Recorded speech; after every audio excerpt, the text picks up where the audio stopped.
Hey guys, it's Mana here. Before we jump back into Seduce Me, I want to let you know that my background's going to be changing. A friend of ours is in a bit of a bad situation, so she's moving in with us for a little while, and we're currently we're moving stuff around so that way she can move into the studio. I have no idea where my studio is going to go from here. Not really sure, but we'll figure it out.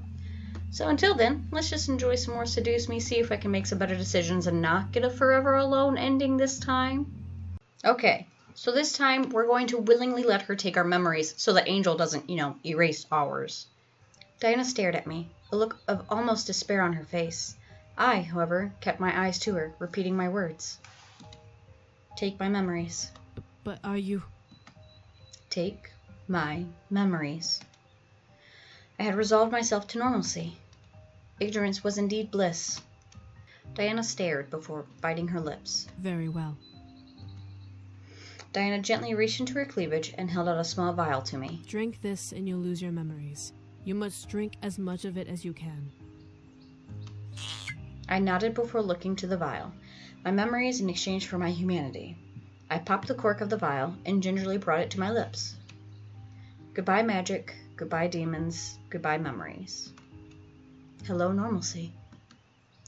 I tilted my head back and chugged the drink down, feeling its magic already starting its work as it reached the inside of my mouth. I felt dizzy and sick, but I sucked down every last drop of the liquid.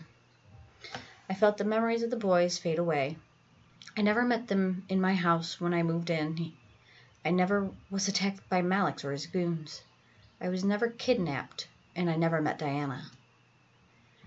I was in peaceful ignorance. As I finished drinking, I felt my body grow weak, and I toppled back onto my bed. My vision was blurred and fuzzy, and I couldn't help but let my eyes shut. I asked for this. Darkness filled my mind as I let my mind pick apart my memories. The boys, gone.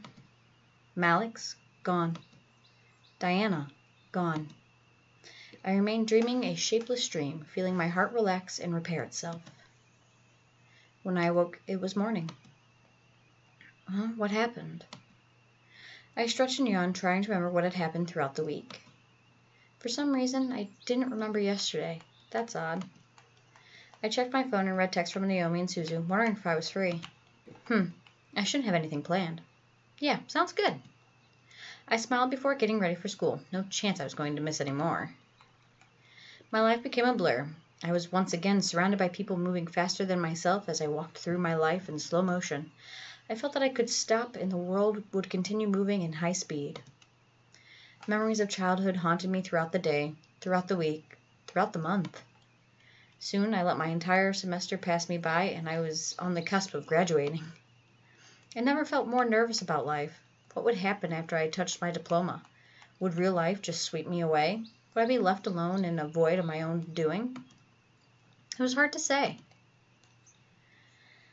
I stared at the graduation forms covering my dining room table, unable to process all the information on them. I'm going to graduate. My mind settled into a hushed rumble at the thought of graduating. I was nervous, excited, worried, bored, anxious, and angry all at once. What was I going to do? Where was I going to go after this was all over? What was my future? And why did my house feel so empty? I sighed and put my forehead against the wood of the table. My head had begun to spin, and I needed it to stop. Closing my eyes, I counted my heartbeat as it pounded in my head. What broke my concentration was my doorbell ringing. I lifted my head and walked over into the lobby to open the door. Who is it? It's your father.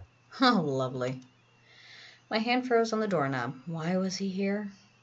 I could practically feel the incoming lecture we were about to have emanating from the cracks of the door. I felt my nervousness take hold of my emotions as I simply stood there staring at the frosted glass on the door at my dad's figure. What is it? I wanted to talk to you. It's important. Define important. I opened the door, ushering him in. There was no use in denying the inevitable. My father stepped in and looked around the lobby, like an investigative health inspector. I couldn't help but press my lips together in irritation. What did he want to talk about? You've kept the place clean. Good. Thank you. I want to talk about your future. And here we go. Great. What about it? I'm going to graduate and go to college. That's not what I meant.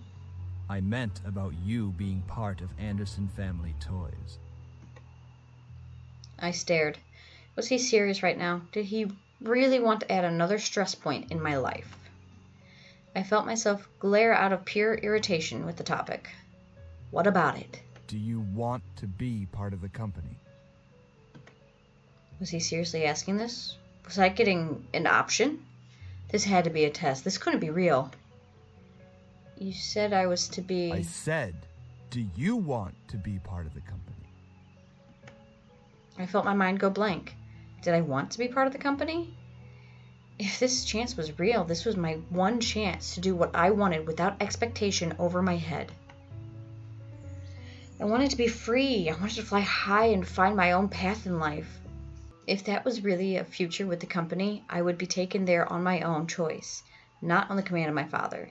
If my future took me far away, then I wanted that chance to go. No, I don't. May I ask why? I want to choose my own future.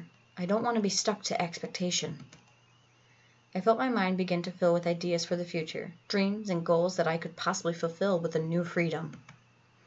I want to decide what to do with my life. If it's with Anderson Family Toys, then I want my heart to bring me there. My heart tensed in fear. Was he going to scold me? Was he going to be happy? What was he going to do? His sigh almost frightened me to death. You should do what makes you happy. About goddamn time you felt that way. What? Did he really? Dad? I'll admit, I've been harsh on you. I thought that me pushing you would make you confident to take the family company. With you being in this place, though, I was worried that you'd turn out as curious as your grandfather. Then why did you send me here? Because I wanted to see what you would do if you weren't constantly under my influence. My dad placed a hand on my head and rubbed it gently as I stared up at him in confusion. Looking at you now, I see a grown woman, ready to take on the world. I deeply regret not being the dad I was supposed to be. Suddenly I felt my dad pull me into an embrace, burying his head in my shoulder. I stared wide-eyed over his shoulder, unable to take in what was happening. He was hugging me for real. Was he seriously in regret? I should have let you be a kid a little while longer. Now that you're grown up, I can't guide you anymore. I began to shake. This was real. This had to be. This was too emotional to be a dream. I gripped onto my dad, making sure my senses weren't lying to me. I'm sorry. I'm so sorry. No one's talking to you, Cortana. My dad pulled back slightly and gently moved a strand of hair from my face, smiling at me. I love you, sweetie. And then I broke. The world finally was able to freeze completely as I held onto my dad and cried into his shoulder. I let my mind completely empty and fill itself with memories of my dad and me. He used to be kind. He used to care. Something took that dad away from me, and now he was back. I could feel his love for me as he held me close and let me cry into his shoulder. He finally said, "I love you." Daddy? My baby girl. I'm so proud of you. About goddamn time! I leaned completely into my dad's embrace as he supported me to stand. I felt like a little girl again, and it was both pathetic and blissful. I didn't care. I was with my dad. My dad gently pulled away and kissed my forehead, letting me hiccup with a small smile. No matter how old you are, you'll always be my little girl. I may have screwed up your childhood, but let me make it up to you in the future. I nodded, wiping my eyes. I finally could have a dad who didn't see me as an investment, but saw me as a daughter. My heart was jumping in my chest in joy while my mind filled with happy thoughts. I felt like I could do anything now. My dad rustled my hair a bit before stepping away from me. Now, I have to take your mom out to dinner. It's been a while since we've gone out, but I think it's time to apologize to her as well. For what? For being a burden she had to carry. She's always supported you from the sidelines, But I didn't let her completely be a wife and mother. It's time to make her happy now. Good job. My dad and I smiled at each other. We understood each other now, and I was happy beyond words. My dad left my house, but not completely alone. I knew that he would support me now with whatever I wanted to do. I smiled and held my hands to my chest, feeling my heart pulse. I'll be okay. Yes, you will be. Diana! I quickly turned to the voice to see a woman dressed in a black and gold dress smiling at me. It was as if she appeared from out of thin air, and I went into defense mode. Who are you? Relax, relax. I'm just passing by. What do you mean? How did you get in here? You don't need to know that. I only came here to pick up a little something, and then I'll be gone. What are you... With a snap of the woman's fingers, I suddenly felt myself get warm. This feeling was familiar, but I couldn't pinpoint how. What was she doing to me? I watched as the woman walked to me and gently lifted my chin to look at my face with a smile. A kiss for the road, sweetie. I had to do a lot of running around, and it's made me need a pick-me-up. I felt myself nod. What was I doing? The woman smiled and gently lowered her face to kiss me.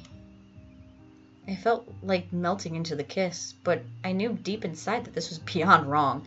How was she doing this? Why was she doing this? I felt my strength and energy drain from the kiss, and soon I felt my legs slightly wobble in weakness. The woman pulled away and placed a small purple vial in my hand. Drink up, sweetie.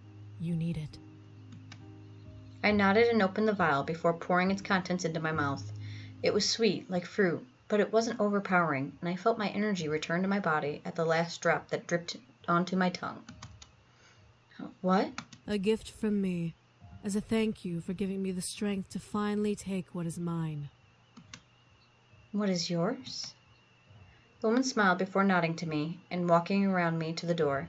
As she opened it and took a step out, she looked back to me. Praetorium poscunt, corrige augurium, delir memoria, liberaret iam. She's giving my memories back. As she closed the door behind her, I suddenly felt my mind go back to being happy. What had just happened? Alright, my dad just left. Or maybe she didn't give them back. I don't know what she did. I felt more confident than ever and knew that I could take on anything. I rushed over to the dining room table and looked over the graduation papers with a small smirk. I can do this. Eventually, my graduation came along. I walked across the school stage and took hold of my diploma with grace. The rest of the story could almost be passed over. I graduated from school as one of the top 10 students of my class. My family was proud. But what for my future? Well, that was free for me to decide now. No longer would I have the future scaring me into a corner. I could choose my life on my own. That being said, I was still scared of where the future was going to take me. What did I want to do? Did I want to help build the family company? Did I want to venture off on my own? Whatever I was going to do, I was going to do it with a smile on my face. I was happy, and nothing would shake me down from that happiness.